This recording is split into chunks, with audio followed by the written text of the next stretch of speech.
برا نہ ماننا، دوسرے مذہب والوں کے پاس میں تو ایک کے علاوہ ایمرجنسی کال اٹھانے والا دوسرا ہی نہیں، ایک ہی ہے، اور مان لو اگر وہ ناراض ہو جائے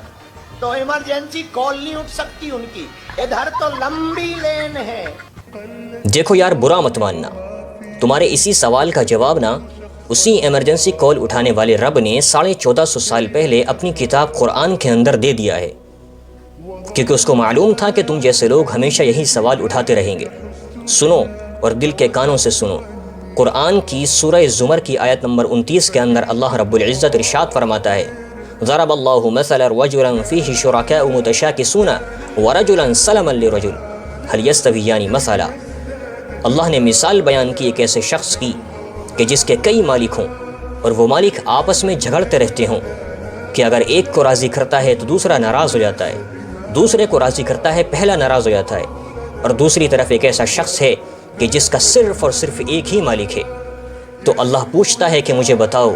کہ کیا یہ دونوں شخص سکون اور اطمینان کے اعتبار سے برابر ہو سکتے ہیں؟ ظاہر بات ہے ہرگز نہیں ہو سکتے۔ پہلا شخص ہمیشہ بے سکونی کا شکار رہے گا کہ کس مالک کو راضی رکھنا ہے اور کس کو ناراض رکھنا ہے، اور دوسرا شخص کبھی بھی بے سکونی کا شکار نہیں ہو سکتا، کیونکہ اس کا صرف اور صرف ایک ہی مالک ہے، اور اسے اپنے مالک کے بارے میں معلوم ہے کہ میرا مالک کن چیزوں سے خوش ہوتا ہے اور کن سے ناراض ہوتا ہے۔ بالکل ہماری اور تمہاری مثال ایسی ہی ہے، تمہارے کئی خدا، کئی معبود ہیں، اور تمہیں ان کے بارے میں معلوم بھی نہیں ہے کہ یہ کن سے راضی ہوتے ہیں، کن سے ناراض ہوتے ہیں، اور ہمارا صرف اور صرف ایک ہی خدا ہے، اور ہمیں ہمارے خدا نے اپنے بارے میں سب کچھ بتا دیا ہے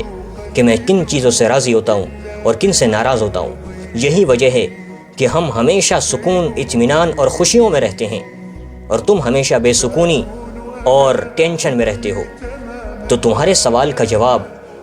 اسی ایمرجنسی کال اٹھانے والے رب نے اپنے قرآن کے اندر دے دیا ہے۔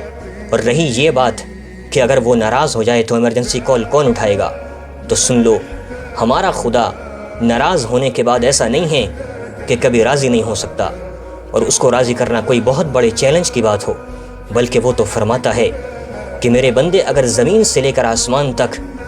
گناہ کر کر کے اپنے گناہوں کی تہ لگا دے اور مجھے ناراض کر دے، اور ایک بار سچے دل سے ندامت کا آنسو بہا کر مجھے پکار لے، تو میں تیرے ان سارے گناہوں کو ختم کر کے بالکل تجھے گناہوں سے پاک و صاف کر دوں گا اور راضی ہو جاؤں گا۔ یہ ہمارے رب کی شان ہے۔